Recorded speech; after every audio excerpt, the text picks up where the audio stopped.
ये कहानी है एक चूहे रॉडी की, जो कि इंसानों के साथ उनके घर में रहता है, उनका पेट बन के।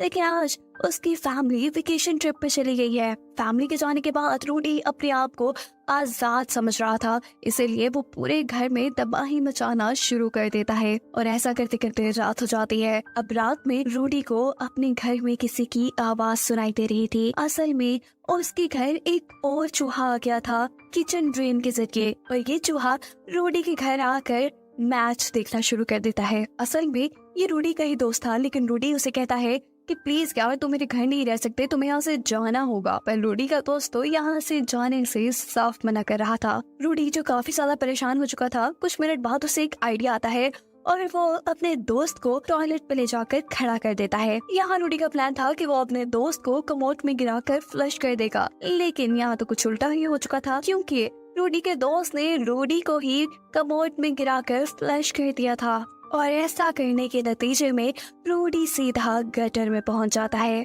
हैरानी की बात ये थी कि इस गटर के अंदर रूडी को एक पूरा शहर मिला था, जो कि चूहों ने बसाया हुआ था। लेकिन रूडी को तो यहाँ नहीं रहना था, उसके पास तो उसकी अपनी फैमिली थी। वो यहाँ एक चूहे से इस जगह से बाहर जाने के बारे में पूछने लग जाता है, और वो चूहा रूडी को बताता है कि अगर तुम्हें यहाँ से बाहर निकलना है तो तुम्हें किसी शिप ओनर से बात करना होगा। खैर, अब रूडी एक पुलिस से बात करता है और पुलिस उसे रीटा नाम की एक और रैट के पास लेकर जाता है। रीटा के पास भी अपनी एक शिप थी, इसीलिए रोडी रीटा से हेल्प मांगता है कि प्लीज मुझे मेरे घर पहुंचने में भी मदद करो। लेकिन रीटा उसकी मदद करने से साफ इनकार कर देती है। वो कहती है कि मेरे पास इतना फजूल टाइम नहीं है कि मैं किसी की मदद करती रहूं, मेरे पास अपनी बहुत मुसीबतें हैं, प्लीज मुझे मेरा काम करने दो। उनकी इन्हीं बातों के दौरान यहाँ पर कुछ बुरे चूहों का एक गैंग आ जाता है, जो रीटा और रूडी दोनों को ही उठाकर यहाँ से ले जाती है। इस गैंग के मालिक को रीटा से एक बहुत ही बेशकीमती पत्थर चाहिए था, जो कि रीटा फ्रॉग को यानी इस गैंग के मालिक को देने से मना कर देती है।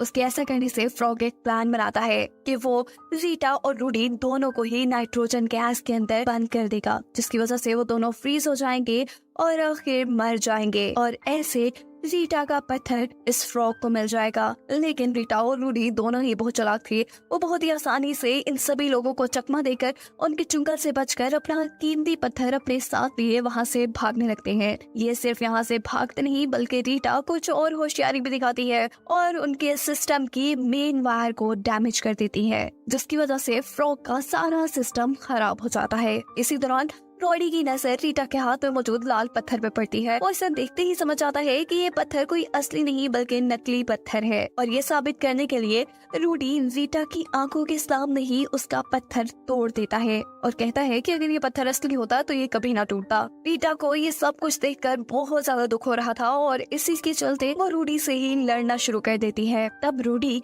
रीटा को संभालने के लिए कहता है कि हमारे घर पे ऐसे बहुत से बेशकीमती पत्थर रखे हुए हैं, अगर तुम लेना चाहो तो मैं तुम्हारी मदद कर सकता हूँ। इसके लिए बस तुम्हें मुझे मेरे घर पहुँचाना होगा और मैं तुम्हें एक कीमती पत्थर दे दूंगा। ये सब सुनने के बाद रीटा बहुत ही आसानी से रूडी की मदद करने के लिए तैयार हो जाती है, जबकि दूसरी तरफ चूहों के गैंग का मालिक वो फ्रॉग टूटा हुआ पत्थर देखता है, जो देखकर वो बॉस यानी फ्रॉग अपने लोगों से कहता है कि नहीं, हमें ये पत्थर नहीं चाहिए बल्कि हमें रीटा की पहनी हुई वायर चाहिए। सीन अब रूडी की तरफ शिफ्ट होते हैं, जिसे रीटा उसके घर पहुंचाने वाली थी, लेकिन रात होने की वजह से वो पहले उसे अपने घर ले जाती है। यहाँ पर वो लोग रूडी को खाना भी देते हैं, जिसके बाद रूडी रीटा को किसी से बातें करते हुए सुनता है और रूडी को लगता है कि रीटा खुद उस बुरे आदमी के साथ, उस फ्रॉग के साथ मिली हुई है, जो कि चूहों के गैंग का लीडर है। ऐसे में रूडी को लगता है कि रीटा कभी उसका साथ नहीं देगी। उसे अब रीटा पे भरोसा नहीं रहा था, इसीलिए वो रीटा की बोट लेकर खुद ही यहाँ से भागने लग जाता है, जिसे रीटा की फैमिली के साथ साथ रीटा भी देख लेती है। रीटा भी ये बात जानती थी कि रूडी ऐसे क्यों भागा है, इसीलिए अब वो जल्दी से अपनी बोट का पीछा करते हुए अपनी बोट के अंदर जाती है और रूडी से हुई सारी मिसअंडरस्टैंडिंग को दूर कर देती है। और फाइनली अब ये दोनों रूडी के घर की तरफ निकल जाते हैं, लेकिन उन्हें क्या मालूम था कि अभी मुसीबतें टली नहीं, क्योंकि बुरे चूहों के गैंग ने एक मर्तबा फिर से इनका पीछा करना शुरू कर दिया था, जिनसे अब ये दोनों जान बचाने की कोशिशों में थे।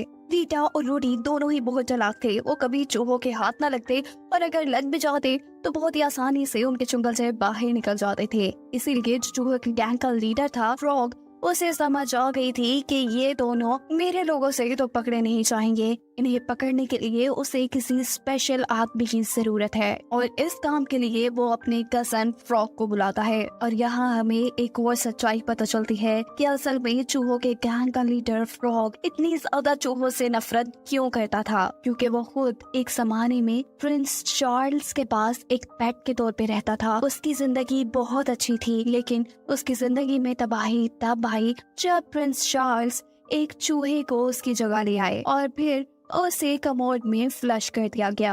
अब क्योंकि उसकी जगह एक चूहे ने ले ली थी, इसीलिए उस दिन के बाद से आज तक उसे चूहों से नफरत थी। यहाँ बोट में हमें दिखाया जाता है कि रूडी और रीटा दोनों बड़े मजे से खाना एंजॉय करते हुए बातें कर रहे थे। रीटा रूडी से पूछती है कि तुम अपनी फैमिली के बारे में कुछ बताओ ना, और रूडी बताता है कि मेरी फैमिली बहुत अच्छी है, मुझे बहुत अच्छी जिंदगी दे रही है वो। मुझे अपने घर में अपनी फैमिली के साथ कभी कोई मुश्किल नहीं हुई। इस सब के बाद वो रात में सोने चले जाते हैं और सुबह में जब उनकी आंख खुलती है तो उनके ऊपर बहुत सारे फ्रॉग्स ने हमला कर दिया था। और ये तो हम जानते ही हैं कि ये किसके कहने पर हो रहा है, लेकिन यहाँ पर भी अपनी होशियारी और अपनी ट्रिक्स के जरिए ये लोग उन फ्रॉग्स को भी चकमा देकर वहाँ से भागने में कामयाब हो जाते हैं। फ्रॉग्स के हमले की वजह से इन्हें अपनी बोट छोड़नी पड़ी थी और अब ये लोग एक ट्रेन के रास्ते से फाइनली रूडी के घर पहुंच चुके थे, जहां पहुंचने के बाद रूडी अपने वादे के मुताबिक रीटा को एक बेशकीमती लाल स्टोन दे देता है। और अब रीटा रूडी से कहती है कि चलो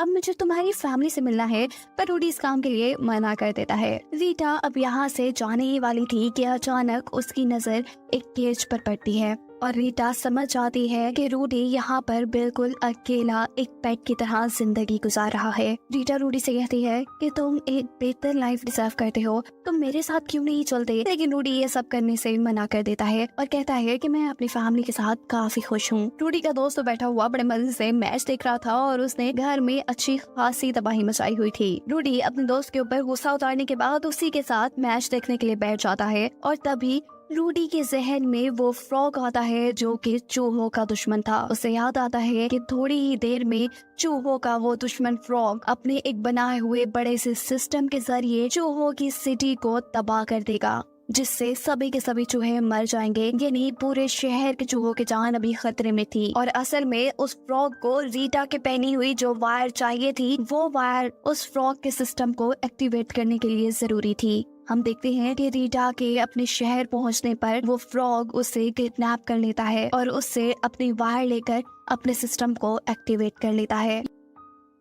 यहाँ रूडी जो बाकी सारे चूहों के लिए काफी परेशान था, वो अब अपने दोस्त से एक मदद मांगता है। वो कहता है कि प्लीज मुझे दोबारा से फ्लश करके वहीं पे पहुंचा दो जहाँ तुमने मुझे पहले भेजा था। वहाँ पे बहुत से लोगों की जान खतरे में है और मैं उन्हें बचाना चाहता हूँ। यहाँ रोडी का दोस्त रोडी की हेल्प करता है और रोडी दोबारा फ्लश से होते हुए चूहों के शहर में पहुंच जाता है। जहाँ जाते ही वो देखता है कि फ्रॉग ने सच में रीटा को पकड़ लिया था। फ्रॉग ने रीटा से उसकी वायर भी ले ली थी और अब उसे लटकाया हुआ था और रॉडी अब एक बैलून की मदद से रीटा को बचाने के लिए उसके पास जाता है और ऐसा करने से रोडी को भी ये लोग पकड़ लेते हैं। जिसके बाद वो बुरा फ्रॉग इन्हें अपना प्लान बताता है और कहता है कि मैं अपने सिस्टम के जरिए इस गटर के अंदर एक बहुत बड़ा डैमेज कर दूंगा, जिसकी वजह से चूहों के शहर में सैलाब आ जाएगा और सभी के सब उसमें बहकर मर जाएंगे। इन दोनों को कुछ समझ नहीं आ रहा था कि ये क्या करें, इसलिए ये दोनों यहाँ से भागने लगते हैं, लेकिन ये दोनों ही फ्रॉग के हाथों पकड़े जाते हैं। यहाँ फ्रॉग ने